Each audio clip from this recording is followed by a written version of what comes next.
As promised, here comes a video of my Lure 13.5 and how I have it rigged.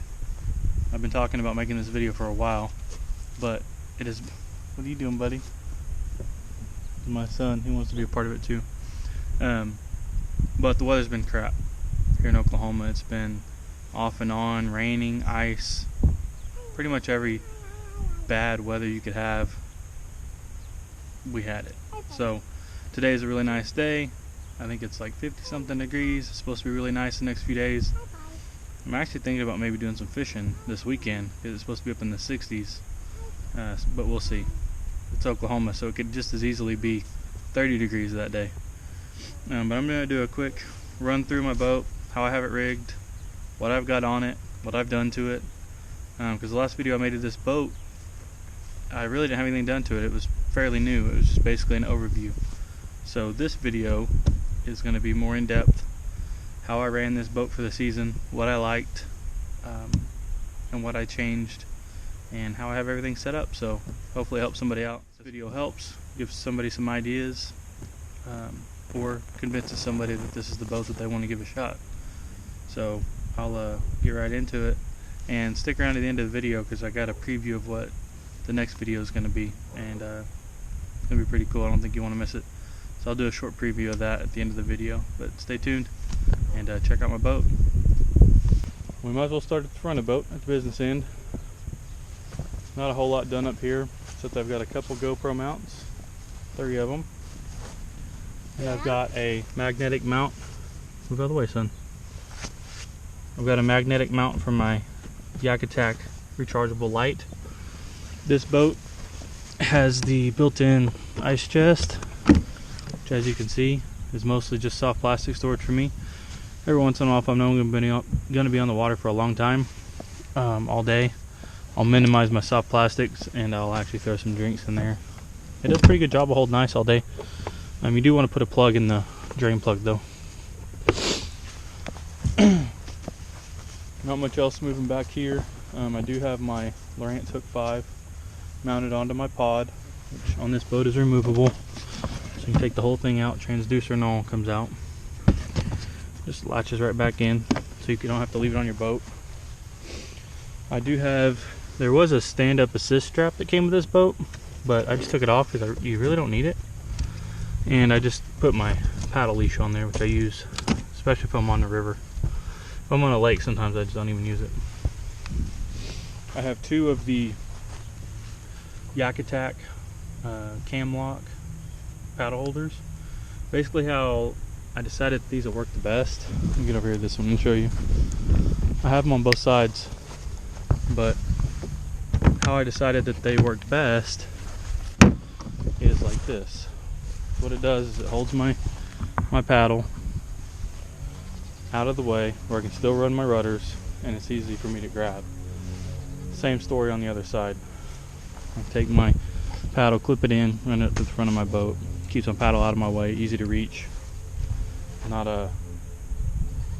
straight across, obviously, because then I won't be able to run my pedals for my rudder. So if I'm drifting along the shoreline with the wind at my back, it wouldn't do me any good to have my paddle straight across. Now if I'm standing up, it's a different story. I do have the Yak Attack lever lock anchor trolley just on one side. If you guys are thinking about a anchor trolley, this is definitely the one to get. I've had this on my last 2 boats. It's got a nice, easy, low profile ring. It's got a lever to lock it down in place. But that's definitely the ticket right there. I've had that on my last 2 boats. My anchor system is something I kind of came up with on my old boat. It was basically a rock rigged. I think that's like a Yak Gear anchor. Nothing too special. Tied on to one of the chain links with the threaded opening, so I can take it on and off if I need to. Goes 550 paracord. That 550 paracord has a floating carabiner on it. The floating carabiner hooks onto my ring, so it runs forward and back down the boat, and it lets me release anchor line, pull in anchor line, whatever. And when I tie off, I just do the tie off on the cleat. So it pulls tight, comes out to here, and then basically I run it to the front of the back of the boat, wherever I'm needing it to be anchored out at. So it works really good. I just mounted this anchor cleat directly to the boat. Nothing special. Didn't use any backing plates or anything like that. It's literally just screwed in. The plastic super thick right there. I took all of the cord that comes with this and took it out. So it's got 50 feet of paracord in it now, 550 paracord. And then I actually bolted it. I don't know if you can see it down there. I actually bolted it to my crate. So this is attached to my crate. It's not attached to my boat. The only place where the rope is attached to my boat is right here. So when I'm got a bunch of stress on it, it's not stressing on my crate or anything like that. It's just right here to this nice, secure, sturdy anchoring point. And then moving back from there, I've got my net, which I love this net. Just recently got this year. I only ever use it in this length. I got it from Academy. Don't remember the name brand of it. It wasn't the Academy like H2O Express brand. It was something else. It folds up nice and neat, out of the way. Fits in my rod holder real nice. Stays out of my way. On my crate, everybody asked me about this crate. This crate is, I got it from ack.com, and it's a whole kit. It comes with these CNC'd plastic, I guess you call them plates. They've got holes for rod holders, so I just put PVC pipe down in here. It's got a circular spot for a bucket, so it holds a bucket perfectly in there if that's something you need to do. I actually have this rigged out where I can attach my portable aerator to it with the battery pack and put 2 rod holders on this, and I take it catfishing. I just take it out of the boat and I can use it on the bank, and I can sit on the bucket. Got a couple rod holders, have my aerator, keeps all my live bait alive if I'm doing any catfishing, crappie fishing, anything like that. And you could run that all in here too. I can put everything in here, have my bucket with my bait, aerator, everything in my kayak if I wanted to do that, which I don't normally. If I'm in my kayak, I'm going after largemouth usually, smallmouth. I mounted these Scotties so I could mount the rocket launcher rod holders, basically for my catfishing stuff. So my whole system is just real nice and compact. I can pick this whole crate up, put it in my little cart, haul it wherever I want to. I added 3 more rod holders to the back, because I usually have at least 5 rods with me most of the time. And this is just a part of another milk crate that I just cut, just to, if I throw something back here behind my crate, I don't want it to slip off and fly out of my boat, especially if I'm pulling it. This is just kind of a catch-all. Just throw extra stuff in here that I'm not necessarily going to use through the trip, but I don't want it to fall out. One thing you probably noticed on the boat is that it's got 2 wheels on the back. I saw this modification on the Feel Free Lure owners group, and I really liked the way that it looked, so I decided I'd try it myself. And this is kind of my variation on it. It's pretty much the same as what I saw online. I just kind of made my own tweaks to it that worked for me. The whole thing comes out. So the main question I get is, do you leave the wheels in when you put it in the water? No, I don't. I pull the whole kit and caboodle off right here. This nut comes off, this little lock washer comes off, this nut comes off, this whole side slides off, and it all fits right into the front hatch. I've actually got a video on this if anybody's interested to see how this is set up. If you look back through my videos, there's a video on this. if you got any more questions. I show how it comes off and how it's put together. Of course, the rudder, pretty much a staple. If you don't have a rudder, you should probably get on that.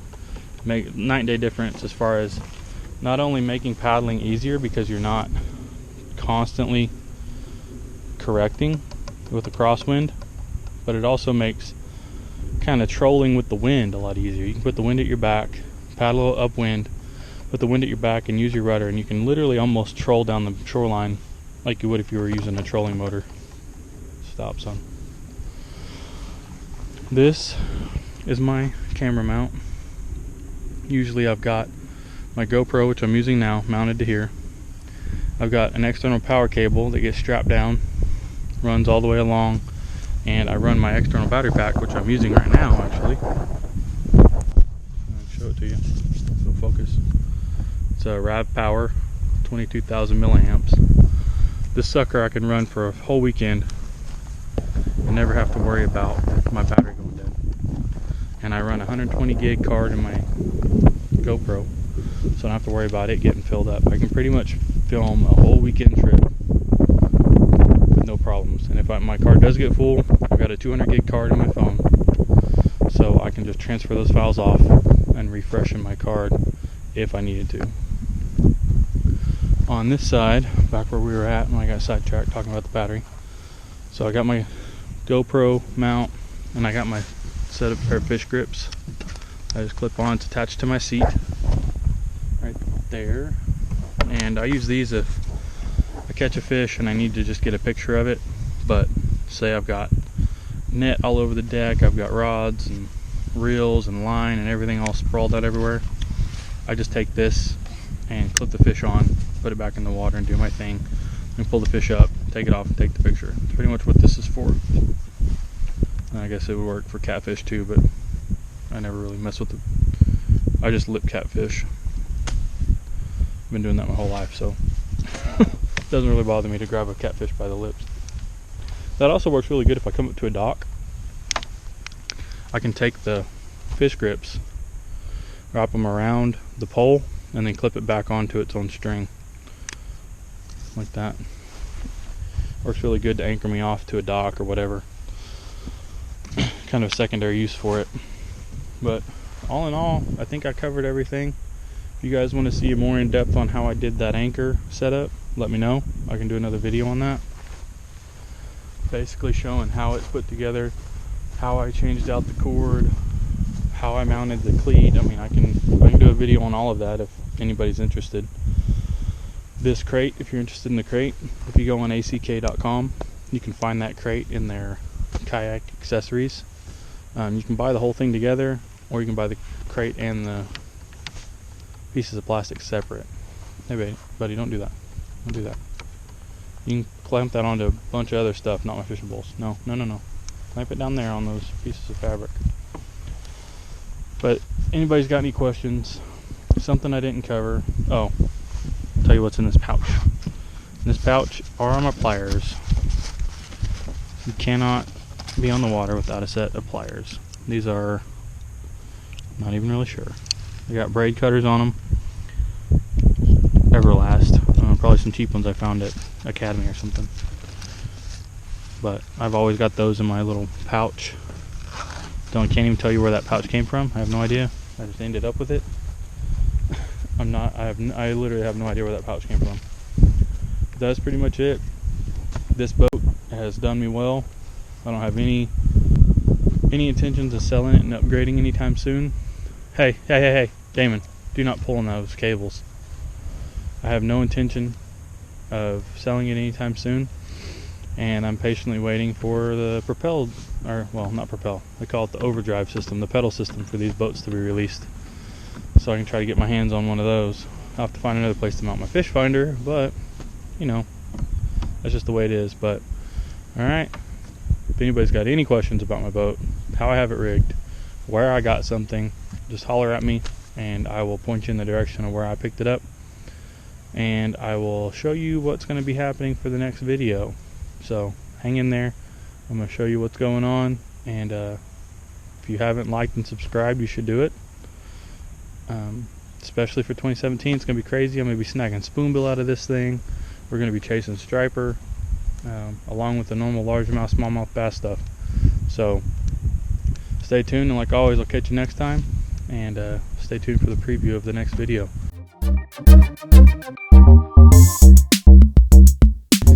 Yeah, you got it. Swim bait arsenal video for 2017. I'm gonna throw some big bases here, so I'm gonna do a video talking about the equipment I have, what my plans are, and how I intend to use some of these bigger baits to try to catch some bigger fish. So stay tuned. It's gonna be good. 2017 is gonna be fun. Stick around. What? You what? Yeah. Well, that's what happens when you stomp around in mud holes, buddy.